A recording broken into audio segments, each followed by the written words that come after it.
2선 공격수 한 명이 빠지고 엔소가 10번 자리에 서면서 상대 진영에서의 창의성이 줄어들었지만 중원에 더해진 기동력을 통해 상대가 수비 대응을 갖추기 전에 빠르게 공격으로 전환하면서 상대의 엷어진 수비를 효과적으로 공략하는 마레스카의 첼시입니다. 안녕하세요, 엘미야입니다. 오늘은 엔조 마레스카의 첼시가 강팀을 상대할 때 활용하는 플랜 B를 분석해보겠습니다. 이번 시즌 마레스카의 첼시가 크게 달라진 부분이 하나 있습니다. 바로 강팀을 상대로 선전하고 있는 점인데요. 지난 클럽 월드컵 결승 PSG전 엔소를 10번으로 기용하고 리스 제임스를 6번으로 기용하며 3명의 풀백을 모두 기용하는 새로운 조합으로 우승에 성공한 이후 이번 시즌 마레스카는 강팀을 만날 때마다 항상 이 조합을 꺼내들고 있습니다. 현재까지 이 조합을 꺼내든 7경기에서 5승 1무 1패를 기록 중이며 특히 PSG, 바이에른 뮌헨, 리버풀, 바르셀로나, 아스날을 상대로 3승 1무 1패를 기록하며 강팀들을 상대로도 좋은 흐름을 이어가고 있는데요. 이는 리그 4위로 마무리한 지난 시즌 1, 2, 3위였던 리버풀, 아스날, 맨시티를 상대로 1승 1무 1패를 기록하며 고전했던 모습과는 확연히 다른 모습입니다. 지난 시즌에는 강팀을 상대로도 플랜 A를 유지하는 기조가 강했지만 이번 시즌에는 조합과 전술을 수정한 플랜 B로 강한 압박과 경합, 빠른 전환으로 에너지를 더하면서 강팀을 상대하는 방법을 깨달은 듯한 엔조 마레스카입니다. 플랜 B, 지난 시즌 플랜 A였던 3-2-5 공격 구조는 박스 투 박스로 활용하는 엔소를 공격 시 8번 자리로 올리고 한쪽 풀백을 6번 자리로 올리면서 박스 미드필드의 중원 수적 우위와 상대 포백에 대한 전방 5명의 공격수의 수적 우위를 활용했습니다. 그리고 이번 시즌에는 엔소는 똑같이 8번으로 올리지만 풀백을 6번이 아닌 8번으로 올리면서 3-1-6의 구조를 활용하고 있는데요. 다이아몬드 미드필드로 중원 수적 우위를 유지하고 상대 5백에 대해서도 전방 6명의 공격수의 수적 우위를 점하고 있습니다. 이를 바탕으로 중원을 장악하고 볼 점유율을 늘리며 경기를 지배하는 공격적인 운영을 펼치고 있는 마레스카 첼시의 플랜 A입니다. 하지만 강팀을 상대할 때는 2선 1명을 제외하고 엔소를 10번으로 활용하며 리스 제임스를 6번 자리 카이세도의 파트너로 두면서 3명의 풀백을 모두 활용하고 엔소, 리스 제임스, 카이세도의 중원 조합을 활용하는 플랜 B를 꺼내들어 효과를 보고 있습니다. 그렇다면 이 플랜 B가 어떻게 강팀들을 무너뜨리고 있을까요?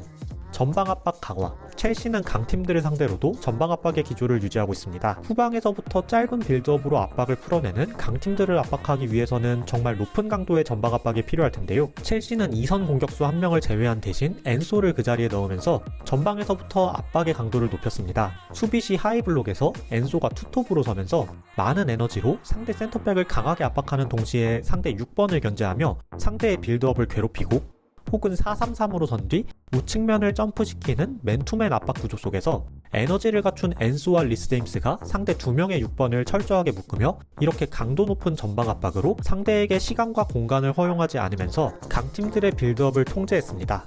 강한 전방 압박으로 상대에게 시간과 공간을 허용하지 않고 엔소와 라이스가 상대 6번을 묶으면서 롱볼을 강제합니다. 바르셀로나전에는 네투를 원톱으로 기용하며 전방 압박의 기동력을 더 강하게 가져가며 더 큰 효과를 보기도 했습니다.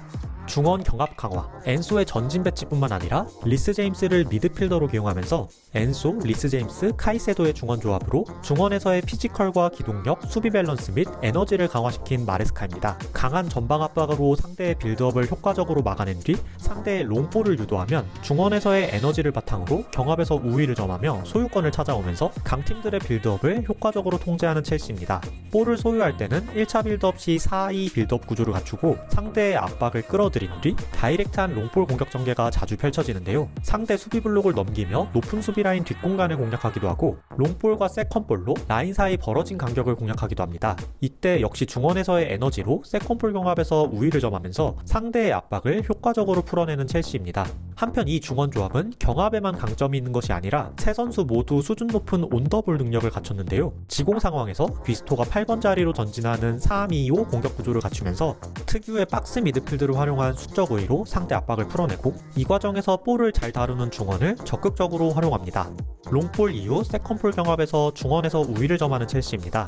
온더볼 상황에서도 중원 수적 우위를 활용하여 카이세도를 중심으로 압박을 풀어나가며 카이세도가 퇴장당한 아스날전에는 리스 제임스가 엄청난 중원 장악 능력을 보여줬습니다. 빠른 전환, 또 중원 에너제틱한 선수들을 바탕으로 빠른 전환의 무게를 싣는 플랜 B입니다. 볼이 없는 국면에서는 강한 압박으로 상대 볼을 빼앗으면 빠르게 공격으로 전환하면서 정비되지 않은 상대 수비를 효과적으로 공략합니다. 또 압박이 풀릴 때 역시 빠르게 수비로 전환하며 수비 대형을 갖추면서 상대의 역습을 무력화시키고자 합니다. 볼을 가진 국면에서는 롱볼로 뒷공간을 공략하거나 라인 사이 벌어진 간격을 공략하거나 중원 박스 미드필드로 상대의 압박을 풀어낼 때 압박을 풀어낸 이후 빠른 공격 전환으로 상대 진영으로 전진하여 역시 정비되지 않은 상대 수비를 효과적으로 공략합니다. 바르셀로나전에는 네투가 원톱으로 나서며 상대 높은 수비 라인 뒷공간을 끊임없이 괴롭히기도 했습니다. 2선 공격수 한 명이 빠지고 엔소가 10번 자리에 서면서 상대 진영에서의 창의성이 줄어들었지만 이러한 창의성은 주로 상대가 내려서서 자기 지역을 지킬 때 이를 깨뜨리기 위한 번뜩임을 위해 필요한데요. 하지만 일반적으로 강팀들은 내려서기보다는 강한 압박을 즐기고 이들의 압박을 풀어낸 뒤 중원에 더해진 기동력을 통해 상대가 수비 대형을 갖추기 전에 빠르게 공격으로 전환하면서 상대의 열버진 수비를 효과적으로 공략하는 마레스카의 첼시입니다. 오늘은 이렇게 이번 시즌 강팀을 상대하는 마레스카 첼시의 플랜 B를 분석해봤습니다. 창의성을 조금 덜어내더라도 에너지를 더하며 압박과 경합, 전환의 무게를 실으면서 지난 시즌에 비해 강팀을 상대로 개선된 모습을 보여주고 있는데요. 마레스카의 첼시는 진화된 전술과 함께 더 높은 위치를 차지할 수 있을까요? 오늘 영상은 여기까지입니다. 시청해주셔서 감사합니다.